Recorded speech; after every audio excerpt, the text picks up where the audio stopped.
Olá, amigos! Você que está inscrito aqui no nosso canal, você que tem acompanhado os devocionais, as ministrações, é muito bom ter você por aqui. Se você ainda não se inscreveu no meu canal, se inscreve aqui no link abaixo e dá um joinha no vídeo se você gostou. Na verdade, hoje eu nem ia fazer vídeo, né? Nem me preparei para isso. Mas eu estava aqui conversando com uma amiga e aí eu senti vontade de falar com vocês um pouco sobre isso. Sobre alguns sintomas de uma pessoa que está longe de Deus, de uma pessoa que espiritualmente está fria, né? Está sem motivação. É, eu gosto de falar sobre coisas simples e eu aprendo muito com coisas simples, com coisas que acontecem no meu dia a dia. E a gente estava falando como que pode pessoas que estavam tão bem, pessoas que estavam vivendo um tempo espiritualmente falando de vida, né? Frutificando, pessoas que conhecem a Deus. E daí essas pessoas começam a viver como se nunca conhecesse e começa a ter um tipo de esfriamento espiritual, né? E normalmente algumas características desse esfriamento espiritual é que eu vou falar um pouco aqui hoje. Eu anotei cinco características de alguém que está começando a ficar longe de Deus e talvez não esteja percebendo. A primeira coisa é que essa pessoa para com a intimidade, né? Ela não tem mais força nem vontade de ler a Bíblia, nem de orar. E aí que começa a complicar tudo, porque quando você não se alimenta, você vai ficando fraco. E aí você vai perdendo realmente as forças. Isso é algo que vai acontecer naturalmente. Você começa a perder as forças, você começa a não sentir vontade de orar, vontade de ler a Bíblia. E aí você começa a ser levado pelo seu coração, pelas suas vontades, né, pela tua inteligência. E aí você começa a se perder, né? Porque a oração e a palavra é o que traz sustento para o crente. É o que direciona, é o que fortalece para que ele não venha parar, para que ele não venha desanimar.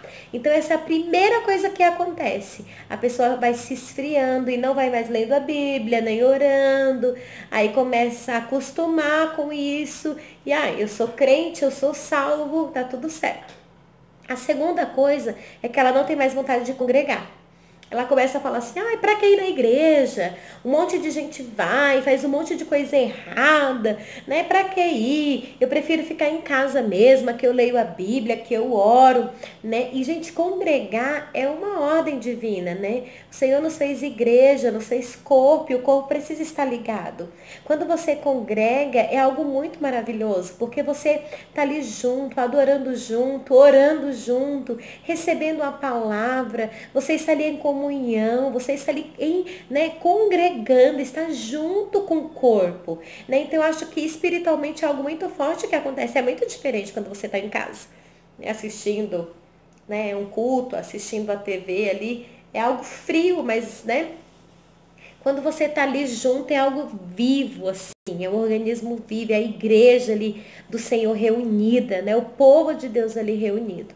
Então a pessoa começa a falar, eu não quero ir na igreja não, porque para eu ser salva eu não preciso ir à igreja. Tem gente que vai na igreja toda hora, todo dia, não sai de lá. E olha a vida, olha como tá. Então você começa a achar dificuldade, você começa a achar desculpas para não ir na igreja. Aí você começa a olhar o erro do outro, né? Porque tal pessoa e tal pessoa faz isso, e tá lá em cima, tá lá pregando, tá lá cantando, e tal pessoa faz aquilo. E às vezes você esquece que você também já esteve lá fazendo as mesmas coisas, ou pior, né? E vocês estavam lá, porque a igreja não é lugar de pessoas perfeitas, senão a gente não estaria, né? Seria proibida a nossa entrada, né? Então, assim, começa a ter essas desculpas, porque eu tô indo para a igreja, porque eu não preciso, porque eu tô muito ocupado, porque eu não tenho tempo. Isso são desculpas, né? E são características de um esfriamento espiritual. Quando a pessoa está longe de Deus e é que ela começa a esfriar espiritualmente, outra característica, que tudo para ela não tem nada a ver.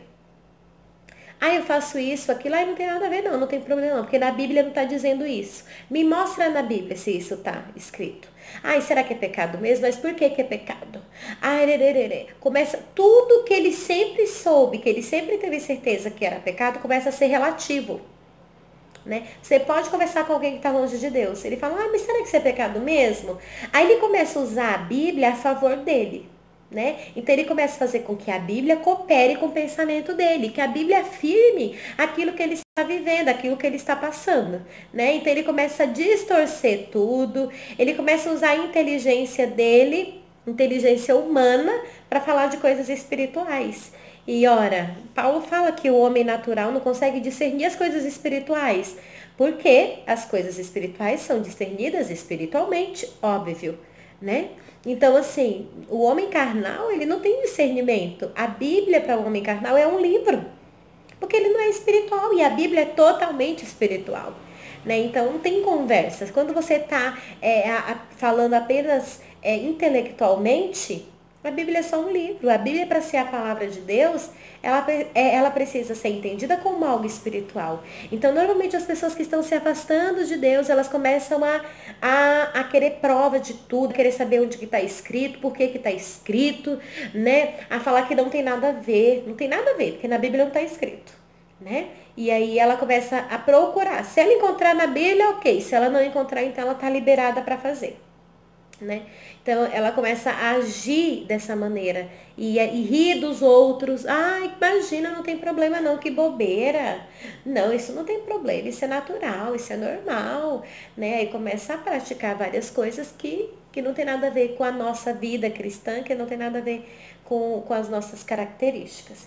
Outra coisa que acontece é que a pessoa fica discutindo. Porque crente que é crente, ele vive a palavra, ele não fica discutindo a palavra, né? Ele não fica sentado em uma roda para discutir, o máximo é para estudar, para transmitir, né, a vida, o conhecimento, as experiências que ele tem com o Senhor. Ele não fica em rede social discutindo, entendeu? Batendo boca, porque não leva a nada. Não leva a nada, ele fica tentando mostrar que ele conhece a Bíblia, que ele sabe a Bíblia, e você olha o tanto de conhecimento e fala assim, pra que tanto conhecimento se você não consegue fazer o básico? Então tem muita gente assim, que conhece muita Bíblia, mas é para discutir, não é para viver.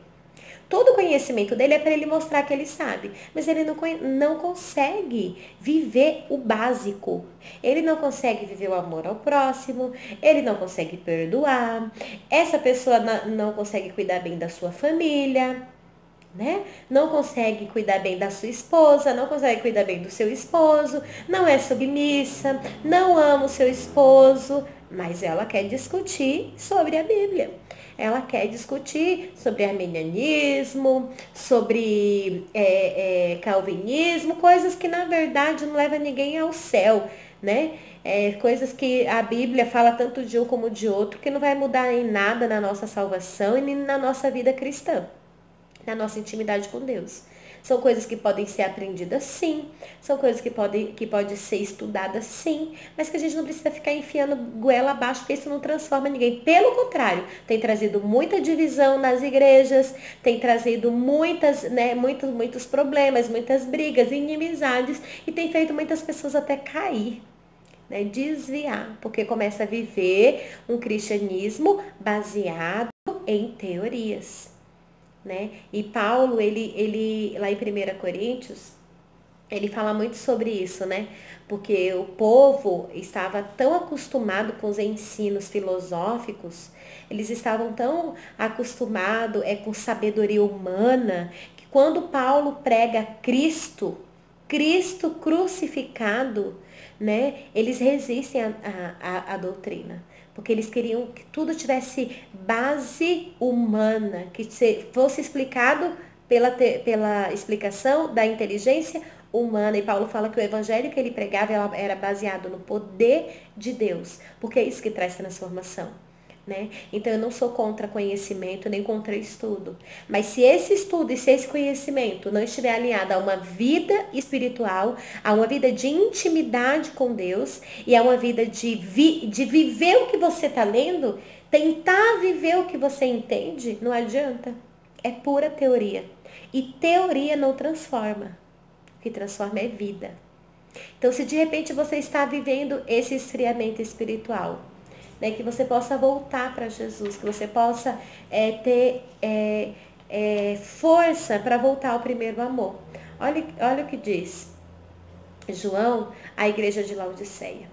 Ao anjo da igreja em Laodiceia, estas coisas diz o Amém, a testemunha fiel e verdadeira, o princípio da criação de Deus. Conheça as tuas obras, que não és frio e nem quente. Quem deras fosse frio ou quente. Assim, porque és morno e nem és quente, nem é frio, eu estou a ponto de vomitar-te da minha boca, pois dizes, estou rico e abastado e não preciso de coisa alguma. E nem sabes que tu és infeliz, sim, miserável, pobre, cego e nu. Aconselho-te que de mim compris ouro fino provado pelo fogo para que te enriqueças. Vestiduras brancas para te vestires, a fim de que não sejas manifesta a vergonha da tua nudez, o colírio para ungir os seus olhos, a fim que vejas. Eu repreendo e disciplino aqueles a quem eu amo. Sê, pois, zeloso e arrependa-te. Eis que estou à porta e bato. Se alguém ouvir a minha voz e abrir a porta, entrarei em sua casa, cearei com ele e ele comigo. Ao vencedor dar-lhe-ei a sentar comigo no meu trono, assim como também eu venci e me assentei com meu Pai no seu trono. Quem tem ouvido, ouça o que o Espírito diz à igreja. Eles se achavam ricos, abençoados, mas na verdade eles eram pobres, porque eles não estavam com uma vida de intimidade com o Senhor. Não há nada melhor, não há nada mais precioso do que a nossa vida de intimidade com Jesus. E muitas vezes, muitas coisas, eu falei 5 coisas, mas tem muitas outras características de pessoas que estão se esfriando, que estão indo para longe, que estão errando o alvo, que estão vivendo uma vida de pecado, estão achando que é normal, né? Pessoas que foram se afastando aos poucos, né? E aí, talvez você já esteja tão longe, porque aconteceu tantas coisas na tua vida que te tirou o foco. Mas o Senhor, Ele está te convidando para voltar. Voltar. Arrependa-te e volta da onde você caiu. O Senhor, Ele disciplina o filho que Ele ama. Ele está nos chamando a atenção porque Ele nos ama. Que essas características e que esse esfriamento espiritual não chegue em nós. E se chegou, que ele saia em nome de Jesus. E que o Senhor traga renovo do céu para as nossas vidas. Deus te abençoe. Fique com Deus. Obrigada por estar aqui comigo mais uma vez.